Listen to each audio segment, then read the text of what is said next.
Hello everyone, welcome back to my channel. I'm Rebecca Keppel.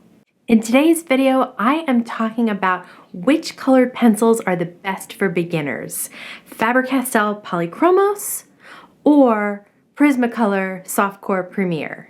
I started by buying the Polychromos, but as a beginner, I really struggled to get a smooth blend, and after a little research, I found out why. So I decided to grab a set of the Prismacolor pencils and see if I had better luck with those. Both sets of pencils are amazing, so I'm not going to say that one is better than the other. Instead, I'm going to let you know what I love about each of them. This way, you can decide which set is best for you. This is not a pencil color technique video, but I will be doing some pencil coloring just so that you can see how they work for me. In a future video, I'm going to ask my daughter Michaela to guest on this channel because she is an amazing colorist and she does wonderful shading and blending with pencils. But for now, let's just take a look at the basic elements of both types of pencils. Here I have one of each of the pencils together, and I'll share a little information about each. Prismacolor pencils are wax-based, and this is what makes them easier to blend. Polychromos are oil-based. You can see the size difference between the two as well. The Polychromos are definitely thicker pencils. They also have closed ends, where the Prismacolor ends are open. This is probably part of the reason that Polychromos are more expensive. Being a heavier, thicker pencil based in oil rather than wax with closed ends means the construction is better and they are less likely to break when you drop them. If you've ever sharpened a pencil only to have the tip break right off again as you're sharpening it, then you've dealt with a shattered lead. This does happen more with the Prismacolor because they are a less expensive pencil. But it doesn't happen so much that I think that they're not worth the cost. It's just something to consider depending on how tough you are on your supplies. The thicker Polychromos with thick coating is a bit more comfortable to hold as well. Because they are more affordable, it's easier to purchase an entire set of Prismacolor pencils, which is what I did. They come in this beautiful box with a magnetic latch lid, and inside you have 6 trays of pencils in basic color families, totaling 150 pencils. As of right now, I'm thinking about storing them inside this box for good, but we'll see if I change my mind in the future. I really like how they're organized this way. It makes sense to me to pull out kind of an entire tray based on the color family and to keep them all together and protected inside this box. The Polychromos set that I originally purchased was the smallest set that they have of 12 pencils. I wanted to try them out before I purchased a lot of them because they are a little expensive. I did really like them, so I continued to buy more, but I never got the whole set, which I believe is 120 colors. If you're going to get into pencil coloring, you'll definitely want a good sharpener, and I like the one by Prismacolor. And you may also want to consider getting some Gamsol, which is a blending solution for pencils. I'm not going to get into the Gamsol here, but leave me a comment if you'd like to see another video of me using it in the future. Just like with stamping or with Copic coloring, paper really does matter. With colored pencils, you don't really want a smooth paper like you do with Copic markers, because then the pencil doesn't really have anything to grab onto. The texture of paper used for colored pencils is called tooth, and without any tooth, it can be really difficult to use colored pencils, especially if you want to lay down different colors or layers in your coloring. For this video, I'm using 2 different white papers made specifically for colored pencils that have a medium texture to them. So you can stamp on them without missing any spots in your stamping, but then you can also color on them and add layers of color. To show the basic difference between the pencils, I'm using a piece of the Koh-i-Noor paper, and I have the Prismacolor pencils on the left and the Polychromos on the right. So I'm going to lay down the lightest color of blue of the Prismacolors, which I am sorry, it's so light it's a bit hard to see on camera. Then I'm going to lay down the mid-tone partially on top of that light color and then also on its own as well. And you can see right away that the two blended together very easily without a lot of work on my part. I'm going to do the same thing with the darkest color.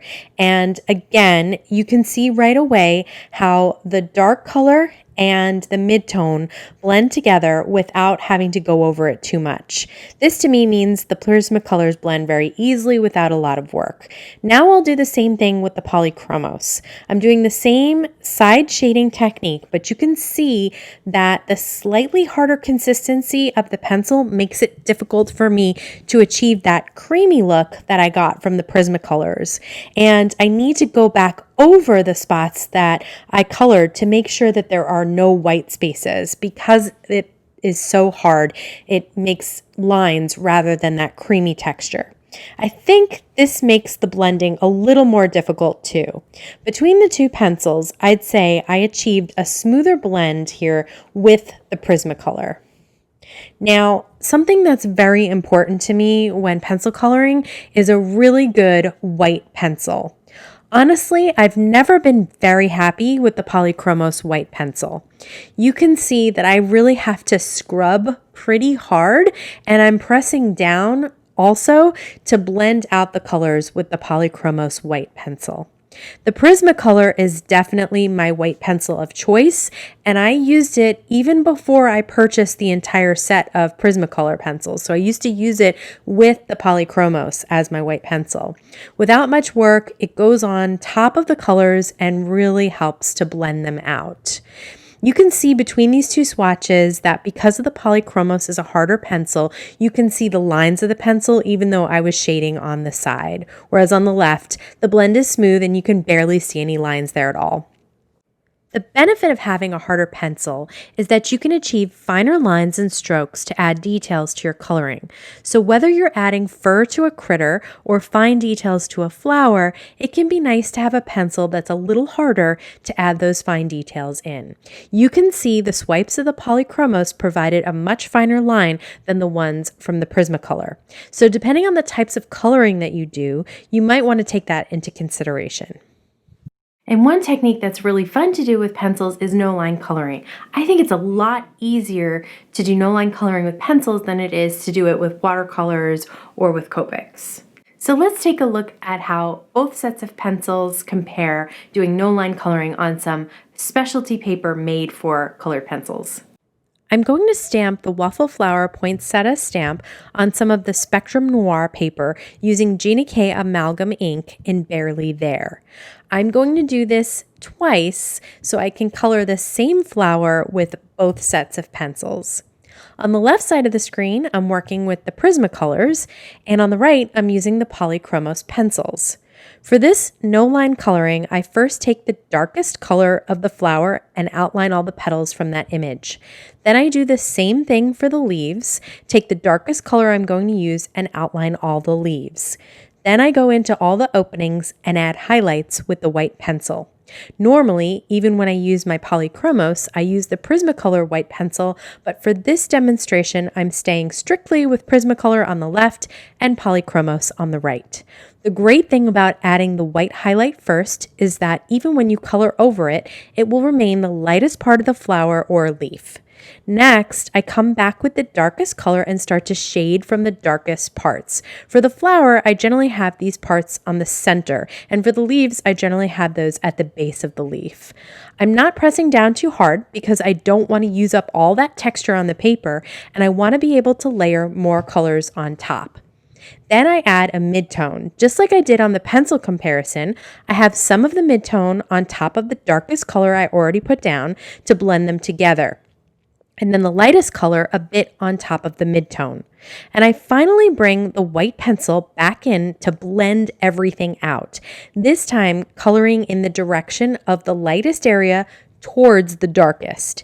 If I ever feel like I've lost some detail, I'll bring the darkest back in and even go back over some of those outlines again. I usually end up doing a bit more blending with white to smooth everything out. Like I mentioned, the Polychromos white is not my favorite, and I definitely feel like I got a smoother blend with the Prismacolor, which again is on the left. The other thing that I like about colored pencils is using them on dark colored cardstocks. Again, doing some no-line coloring, but then this time also heat embossing on top of that. So let's see how both these colored pencils perform on a dark navy cardstock. I'm again going to use the Gina K Designs Amalgam ink. She has several shades that are perfect for no-line coloring, and this one is Whisper, and you'd be surprised how clearly it shows up even on this dark cardstock. It's also perfect for stamping and no-line coloring on gray tone paper, which is another paper I love to use with colored pencils. I don't have any right now, but I'll link to it in the YouTube description box below. I'm going to stamp the Waffle Flower Tulip stamp on 2 A2 pieces of Gina K Navy cardstock. Again, I'm working with the Prismacolor on the left and the Polychromos on the right. Once again, I start with the darkest color and outline the flowers. Then I add some white to the tips of the petals, which are going to be my highlights. I add some dark color to the base of the flower, but shading from the side of the pencil this time rather than using the tip as I did when I outlined it. Next, I bring in my midtone. Again, cover up a bit of the darkest coloring to blend those together, then the lightest color, this time covering up a bit of the midtone to blend those two colors together. Then finally bringing the white back, and again I'm coloring with the white from the lightest point towards the darkest to blend everything out. I'll do the same exact process with the leaves. Starting with the darkest green, I outline everything. Then I add white to the tips of the leaves for highlights. This time I'm only working with 2 colors of green, so I'll blend out the dark and light green and then bring back the white back in to blend everything out. Honestly, I like how both of these turned out. The Polychromos has more texture to it, and it almost looks like a chalkboard drawing. The Prismacolor definitely looks smoother and more blended. To complete the card with the Prismacolor flowers, I'm going to treat my panel with anti-static powder. I did not move the stamps when I first stamped them in my Misty, so now I'm going to stamp them again, but this time with Versamark ink. I'm going to pour Gina K Rose Gold embossing powder on top of the stamped image. I use a fine dry paintbrush to get rid of some of the embossing powder that stuck in spots it was not supposed to. I use my heat tool to heat the embossing powder and to melt it. I decided that I loved that rose gold on the navy so much that I wanted to heat emboss my sentiment in the same color. So my panel went back into the Misty, treated it again with anti-static powder tool, and I'm using a sentiment from Waffle Flower and stamping it with Versamark ink. Once again, I poured the rose gold embossing powder on top and then heat set it to melt that embossing powder. I cut the panel down to 4 by 5 1/4 so that I could mount it onto some gold foil cardstock. And then I added it with some Gina K dot roller adhesive to an A2 top folding white note card. Finally, I placed some Waffle Flower clearly enough enamel dots as accents to complete the card. So as you can see, if you're doing any sketching or fine line detailing, it is great to have the Polychromos because they have that harder consistency. But if you struggle with blending, or if you're heavy-handed like I am, you might want to go with the Prismacolor because they are softer and they're a lot easier to blend out. So you can't really go wrong with either of these pencils. I personally think that the Prismacolor are a little bit easier for beginners to use when they're practicing their blending.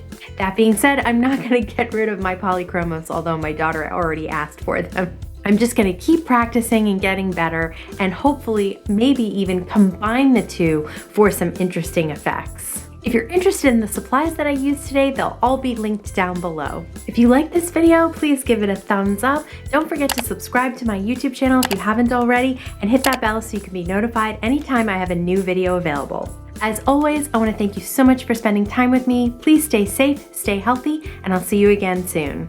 How you doing, buddy? You gonna stay in here with me? Okay. I'm gonna do a video, okay? Are you ignoring me?